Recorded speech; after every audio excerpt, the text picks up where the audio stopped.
Friends, welcome to our channel నాచింది ప్రపంచం. ఇవాళ వీడియో కిచెన్ టిప్స్ అండి. 10 మీతో షేర్ చేస్తున్నాను. ఈ వీడియో అందరికీ డెఫినెట్ గా యూజ్ అవుతుంది. చాలా ఈజీగా సింపుల్ గా మనం కిచెన్ లో చేయాల్సిన పనులు, మనం డైలీ లైఫ్ లో మనం చేసే పనుల్లో ఏ విధంగా మనం చేస్తే ఏమవుతుంది అనే విషయాన్ని మీకు షేర్ చేస్తున్నాను. డెఫినెట్ గా చూసేయండి. వీడియో చివరి వరకు చూడండి. ప్రతి ఒక్క టిప్ అందరికి యూజ్ అవుతుంది అనమాట. ఇక వీడియో స్టార్ట్ చేసే ముందు ఛానల్ ఫస్ట్ టైం విజిట్ చేసినట్లయితే ఛానల్ సబ్స్క్రైబ్ చేసుకోండి. అలాగే పక్కనే ఉన్న గంట సింబల్ కూడా యాక్టివేట్ చేసుకోండి. అలాగే వీడియోని ఇంతవరకు లైక్ చేయకపోతే లైక్ చేయండి. మనం ఇంట్లో నెయ్యి కాచుకుంటూనే ఉంటాం కదా, మనము హోమ్మేడ్ గీ తయారు చేసుకుంటూనే ఉంటాము. ఈ హోమ్మేడ్ గీ బాగా టేస్టీగా అండ్ సువాసన భరితంగా ఉండాలంటే పాటించవలసింది తమలపాకు అండి. తమలపాకు కానీ కరివేపాకు కానీ మనము నెయ్యి కాగేటప్పుడు యాడ్ చేసామంటే మనకు నెయ్యి మంచి ఫ్లేవర్తో అలాగే మంచి టేస్టీతో కూడా ఉంటుంది అనమాట. ఈ టిప్ మనము ఇప్పుడుది కాదండి, ఇది అమ్మమ్మల నాన్నమ్మల కాలం నుంచి వస్తున్న టిప్ అనమాట. ఇక్కడ ఫ్రెష్ తమలపాకు మా చెట్టుదే కోసానండి, అలాగే కరివేపాకు. కానీ ఈ రెండిట్లో నేను తమలపాకు మాత్రమే యాడ్ చేస్తున్నానండి. కరివేపాకు యాడ్ చేసినా కూడా మంచి ఫ్లేవర్ టేస్ట్ ఉంటుందన్నమాట. ఈ టిప్ తప్పకుండా పాటించండి మీరు కూడా.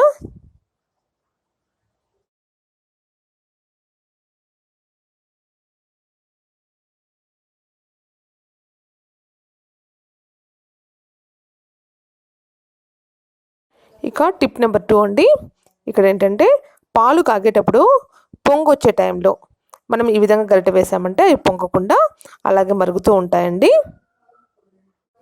ఇక టిప్ నెంబర్ 3, ఇక్కడ మనం షాప్ నుంచి తెచ్చుకున్న ఏవైనా రవ్వలు కానీ పప్పులు కానీ పురుగు పట్టే ఛాన్స్ ఉంటుంది. ఎక్కువ రోజులు నిల్వ ఉన్నదంటే అలా పురుగు పట్టకుండా ఉండాలంటే మనం తెచ్చిన వెంటనే ఈ విధంగా ఒక ఫ్రై ప్యాన్లో వేసేసుకొని వితౌట్ ఆయిల్ అనమాట, ఆయిల్ యాడ్ చేయకుండా ఒక 2-3 నిమిషాలు ఈ విధంగా ఫ్రై చేసేసుకొని చల్లారిన తర్వాత ఒక ఎయిర్ టైట్ కంటైనర్లో వేసుకున్నామంటే గిన పురుగు పట్టకుండా ఉంటుందండి. టిప్ నెంబర్ 4, మనం ఎగ్స్ తెచ్చుకుంటాం కదా, ఎగ్స్ ఒక ఎక్కువ మోతాదులో తెచ్చుకున్నామంటే గిన ఎగ్స్ పాడయ్యే ఛాన్స్ ఉంటుంది. పాడైపోయిన ఎగ్స్, మంచి ఎగ్స్ తెలుసుకోవాలంటే ఒక బౌల్లో వాటర్ తీసుకొని అందులో మనం ఎగ్స్ వేసామంటే ఎగ్ పైకి తేలిందంటే అది పాడైపోయిన ఎగ్ అని అర్థము, మునిగిపోయిందంటే అది మంచి ఎగ్ అని అర్థము. మనం ప్రతి ఒక్క ఎగ్ను కొట్టేసి మనం చూడలేం కదండి. ఈ విధంగా ఈ చిన్న టిప్ని ఫాలో అయ్యేసి మనము యూజ్ చేసుకోవచ్చు ఎగ్స్ని. బాగుంది కదా టిప్, మీరు ఫాలో అవ్వండి. చిన్న టిప్స్ ఫాలో అయినామంటే మన డైలీ లైఫ్లో మనం ఈజీగా అన్ని పనులు చేసుకోవచ్చు అనమాట. టిప్ నెంబర్ 5, ఇక్కడ నిమ్మకాయలండి. నిమ్మకాయలు మనకు ఎక్కువ రోజులు తాజాగా ఉండాలంటే ఈ టిప్ ఫాలో అవ్వచ్చు అనమాట. ఒక న్యూస్ పేపర్ తీసేసుకొని చిన్న ముక్కలుగా కట్ చేసేసుకొని అందులో మనము నిమ్మకాయలు చుట్టుకొనేసి ఒక బాక్స్లో పెట్టేసుకుంటే మనకు నిమ్మకాయలు తాజాగా ఉంటాయి అన్నమాట. 1 మంత్ వరకు మనకు స్టోర్ ఉంటాయి. మనకు ఒక్కొక్క టైంలో అంటే సీజనల్ వైజ్గా మనకు ఎక్కువ నిమ్మకాయలు వస్తాయి కదా, అలాంటప్పుడు ఎక్కువ మొత్తంలో తెచ్చుకుంటాము. అలాగే సమ్మర్లో కూడా మనము లెమనేడ్ చేసుకొని తెచ్చుకుంటూ ఉంటాము. త్వరగా ఎండిపోవడము, పాడైపోవడం జరుగుతూ ఉంటుంది. ఈ టిప్ని ఫాలో అయ్యామంటే మనకు ఫ్రెష్గా ఉంటాయి అన్నమాట. మనం తెచ్చుకున్న నిమ్మకాయలు చూడండి, ఈ విధంగా ఫోల్డ్ చేసేసి డబ్బాలో పెట్టుకోవాలి. ఫ్రెండ్స్, మీరు ఇంతవరకు వీడియోని లైక్ చేయకపోతే లైక్ చేసేయండి ఇప్పుడే. అలాగే ఫ్రెండ్స్కి, ఫ్యామిలీ మెంబర్స్కి కూడా షేర్ చేసేయండి. ఎందుకంటే ఈ టిప్స్ అందరికీ యూజ్ కావాలి కదా మరి. చూడండి, ఈ విధంగా డబ్బాలో సెట్ చేసుకోవాలి.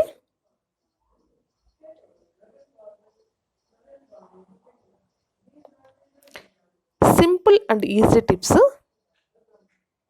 ఫాలో అవ్వచ్చు. ఈ టిప్స్కి మనము 1 పైసా ఖర్చు పెట్టక్కర్లేదండి. మనం తెచ్చుకున్న ఐటమ్స్ సేఫ్గా ఉంచడం కోసం ఈ టిప్స్ ఫాలో అవ్వండి.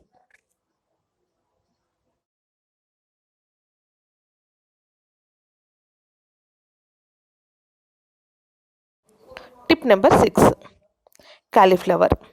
క్యాలీఫ్లవర్ను మనము తెచ్చుకున్న వెంటనే ఫ్రిడ్జ్లో పెట్టేసుకుంటూ ఉంటాము. ఈ క్యాలీఫ్లవర్లో ఎక్కువగా పురుగులు ఉండే అవకాశం ఉంటుంది. మనం ఫ్రిడ్జ్లో పెట్టేటప్పుడు కొన్నిసార్లు పాల మీద మూత వేయకపోవడము, కర్రీస్ పైన మూత వేయకపోవడం, అలాగే పెట్టేసేయడము హడావుడిలో చేస్తూ ఉంటాము.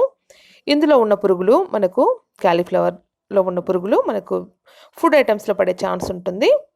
అందుకోసమే ఒక చిన్న టిప్ చెప్పేస్తాను, అది ఫాలో అయిపోండి. చూడండి, కాలీఫ్లవర్ మనం తీసుకున్నప్పుడు ముద్దగా ఉండాలన్నమాట, విడివిడిగా ఉండకూడదు. తర్వాత ఈ విధంగా కట్ చేసుకోవాలి. మనకి ఎడ్జెస్ ఉంటాయి కదా లీఫ్లు, అవి కట్ చేసేసుకొని పక్కన పెట్టేసేయాలి.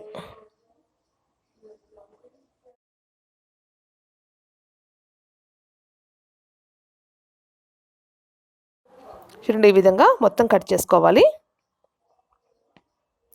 తర్వాత స్టవ్ వెలిగించేసి ఒక 1 మినిట్ 1.5 మినిట్ వరకు మనము స్టవ్ పైన పెట్టుకోవాలి. ఈ విధంగా కాలీఫ్లవర్ని, ఈ వేడికి లోపల ఉన్న పురుగులు చచ్చిపోతాయి.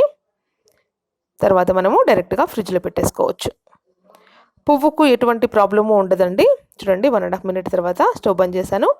ఓన్లీ లీఫ్ మాత్రమే కొంచెం బ్లాక్ అయింది. లోపల ఉన్న పురుగులు మాత్రం ఈ వేడికి చనిపోయి ఉంటాయి.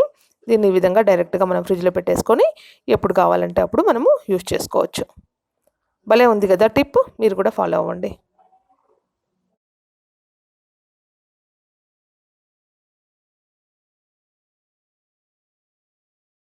ఇక టిప్ నెంబర్ 7, మనము కొత్త రైస్ వాడినప్పుడు, అంటే కొత్తగా బియ్యం రైస్ పండించేసి కొత్త బియ్యము మనము అన్నం వండుకున్నప్పుడు ముద్ద ముద్దగా అవుతుందన్నమాట. అలా ముద్ద ముద్దగా కాకుండా మనకు పొడి పొట్లాడుతూ రైస్ కావాలంటే చిన్న టిప్. రైస్ని బాగా 2 టైమ్స్ వాష్ చేసుకున్న తర్వాత 1 స్పూన్ ఆయిల్ వేసేసి, 1 టీ స్పూన్ సరిపోతుందండి, టీ స్పూన్ ఆయిల్ కానీ నెయ్యి కానీ వేసేసి ఈ విధంగా స్పూన్తో బాగా కలిపేసేసి మనము రైస్ వండుకున్నామంటే మనకు అన్నం పొడి పొడిలాడుతూ వస్తుంది. చూసేయండి మీరే ఏ విధంగా ఎంత బాగా వస్తుందో. ముందు చూపించాను కదా, ఆ విధంగా పొడి పొడిలాడుతూ వస్తుంది.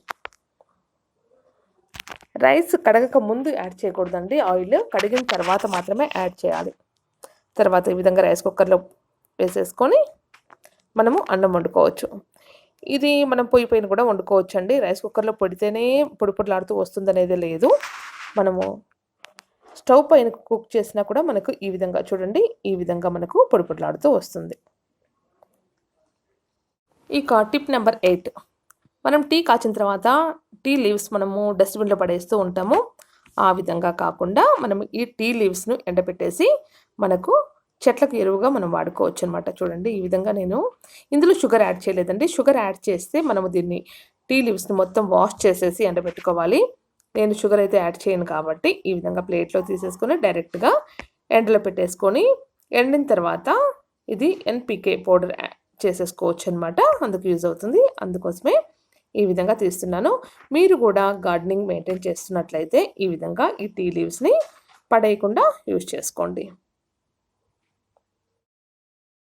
ఇక టిప్ నెంబర్ 9, బెండకాయ ఫ్రై ఎప్పుడు చేసినా కూడా ముద్ద ముద్దగా జిగట జిగటగా వస్తుంది కదా. అలా రాకుండా పొడి పొడిలాడుతూ రావాలంటే ఈ టిప్ ఫాలో అవ్వండి.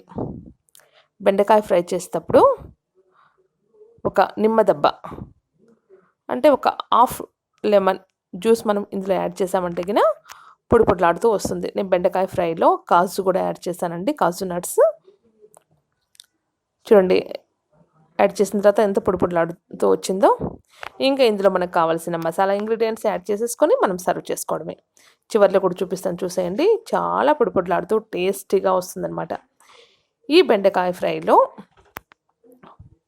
మనము కొబ్బరి కారం, అంటే కొబ్బరి, ఎండుమిరపకాయల కారము, వెల్లుల్లిపాయలు చితకొట్టేసి యాడ్ చేసామంటే టేస్ట్ ఇంకా మనకు యాడ్ అవుతుందన్నమాట. టిప్ ఫాలో అవ్వండి ఫ్రెండ్స్, మిస్ అవ్వద్దు.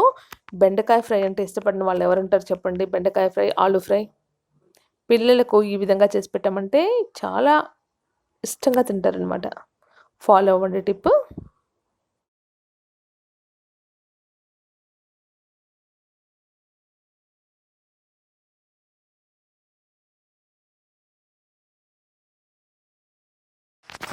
చూడండి ఎంత పొడి పొడిలాడుతూ వచ్చిందో. ఇంకా టిప్ నెంబర్ 10, మనకు కిచెన్లో వంట చేసేటప్పుడు ఆ గట్టు పైన మనకు ఆయిల్ పడుతూ ఉంటుంది. దాన్ని ఈజీగా క్లీన్ చేసుకోవాలంటే ఎలా అనేది నేను ఇప్పుడు ఆయిల్ కింద పోసి మరీ చూపిస్తున్నాను. చూడండి, గట్టు పైన ఆయిల్ వేసాను. దీనిపైన మన ఇంట్లో ఏ ఫ్లోర్ అవైలబుల్గా ఉన్నా, అంటే బియ్యం పిండి కానీ, రాగి పిండి కానీ, గోధుమ పిండి కానీ, మైదా కానీ, ఏది అవైలబుల్గా ఉన్నా కూడా ఆ పడిన ఆయిల్ పైన ఈ విధంగా వేసేయండి. వేసేసి ఒక 2-3 సెకండ్స్ తర్వాత మనం దాన్ని ఒక నైఫ్తో కానీ ఒక స్పూన్తో కానీ అటు ఇటు అన్నామంటే ఆ ఫ్లోర్ మొత్తము ఆయిల్ని పీల్చేసుకుంటుంది. ఇక్కడ నేను నైఫ్తో చేసి చూపిస్తున్నాను చూడండి. మనం వేసిన ఆయిల్ మొత్తము ఈ ఫ్లోర్ మనకు బాగా పీల్చేసుకొని నీట్గా ఆయిల్ మరక పడింది అనేది తెలియకుండా మనకు ఈజీగా నీట్గా క్లీన్ అయిపోతుంది. ఈ టిప్ అందరికీ యూజ్ అవుతుంది. కిచెన్లో పనిచేస్తున్నప్పుడు మనకు పొరపాటున ఆయిల్ కింద పడిపోతుంది కదా, అలాంటి టైంలో ఈ టిప్ని ఫాలో అయ్యేసి మీరు మీ కిచెన్ని క్లీన్గా ఉంచుకోండి. చూడండి ఎంత నీట్గా అయిపోయిందో. ఇప్పుడు మనము క్లాత్ తీసేసుకొని క్లీన్ చేసేసుకుందాం.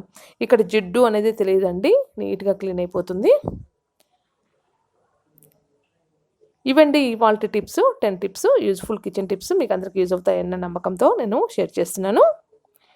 నెక్స్ట్ వీడియోలో మళ్ళీ కలుద్దాం. అంతవరకు కీప్ వాచింగ్ అవర్ ఛానల్ నా చిన్ని ప్రపంచం. Bye bye.